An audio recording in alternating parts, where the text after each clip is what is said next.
Industry వేగంగా అభివృద్ధి చెందుతోంది. ఇండస్ట్రీలో కంపెనీలు పెరిగిపోతూ ఉండటంతో దాన్ని మానిటరింగ్ చేయడానికి ప్రభుత్వం ప్రత్యేక గైడ్ లైన్స్ కూడా తీసుకొచ్చింది. ఉపాధితో పాటు లాభాలు కూడా పెరగడంతో ఎక్కువ మంది ఈ రంగం వైపు మొగ్గు చూపుతున్నారు.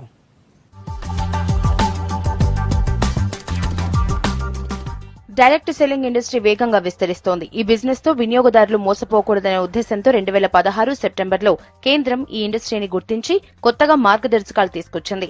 అన్ని రాష్ట్రాలు కూడా ఈ గైడ్ లైన్స్ ని ఫాలో అయి తమ పాలసీల్ని తీసుకురావాలని సూచించింది. ఇప్పటి వరకు అసోం, ఒడిశా మాత్రమే డైరెక్ట్ సెల్లింగ్ ఇండస్ట్రీకి గైడ్ లైన్స్ తీసుకొచ్చాయి. 3 రాష్ట్రంగా ఈ మధ్యే తెలంగాణ ప్రభుత్వం కూడా ప్రత్యేక గైడ్ లైన్స్ తీసుకొచ్చింది.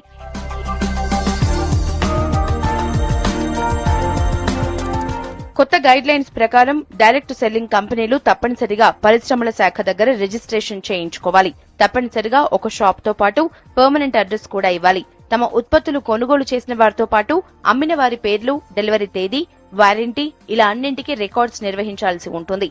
వీటిని పట్టించుకోకుండా ఎలాంటి డైరెక్ట్ సెల్లింగ్ వ్యాపారం చేసినా వారిపై చర్యలు తీసుకోనుంది.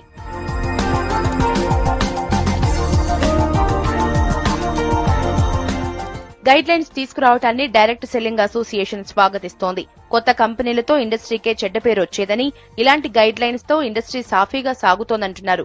దేశవ్యాప్తంగా ఇండస్ట్రీ 6,000 కోట్ల టర్నోవర్ చేస్తోందన్నారు. ప్రాడక్ట్ కి అడ్వర్టైజ్మెంట్, బ్రాండ్ అంబాసిడర్, మార్కెటింగ్ లాంటివి లేకుండా కేవలం డిస్ట్రిబ్యూటర్ల ద్వారానే కస్టమర్స్ కి చేరుస్తామంటున్నారు. ప్రభుత్వంని ఒప్పించి సార్ చెడు ఉంది, మంచి ఉంది, ఆ మంచిని చెడుని గుర్తించండి అని చెప్పి ప్రభుత్వాన్ని ఒప్పించి ఈ రోజు గైడ్ లైన్స్ తీసుకురావడం జరిగింది. ఇప్పుడు ప్రెసెంట్ వచ్చేసి దాదాపుగా 6,000 కోట్ల రూపాయలు మా మెంబర్షిప్ కంపెనీలు చేస్తున్నాయి. ఇంకా సమాజంలో దీని పట్ల ఉన్న దురభిప్రాయాన్ని పోగొట్టగలిగితే 60,000 కోట్లైనా ఆశ్చర్యపోవాల్సిన అవసరం లేదు. తెలుగు స్టేట్ లో అంత గొప్పగా లేదండి. ఎందుకంటే మనం ఫస్ట్ నుంచి ప్రాబ్లమ్ స్టార్ట్ అయింది తెలుగు స్టేట్లోనే. ఇదొక ఇండస్ట్రీ మా మీద ఆంక్షలు పెట్టి మేము ఎలా నడుచుకోవాలో చెప్పు అని అడిగింది మాత్రం ఇదొక ఇండస్ట్రీ అండి ప్రపంచం మొత్తం మీద. సో ప్రభుత్వం గుర్తించింది. ఈ రోజు ఇదివరకన్నా బాగా ఉంది. బట్ ఈ మనీ సర్క్యులేషన్ కంపెనీలు అన్ని పోయే వరకు మాత్రము మేము మా ఉద్యోగాన్ని ఆపదలుచుకోలేదండి. డైరెక్ట్ సెల్లింగ్ ఇండస్ట్రీతో ప్రత్యక్షంగా, పరోక్షంగా 6 కోట్ల మంది ఉపాధి పొందుతున్నారని ఇండస్ట్రీ నిపుణులు చెబుతున్నారు.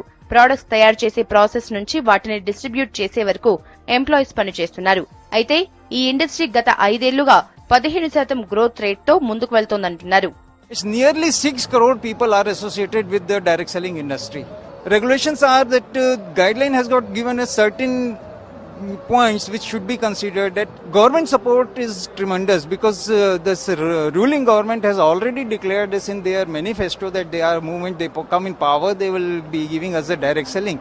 So before they could do, the center has done it. Telangana government has adopted. దేశంలో డైరెక్ట్ సెల్లింగ్ ఇండస్ట్రీ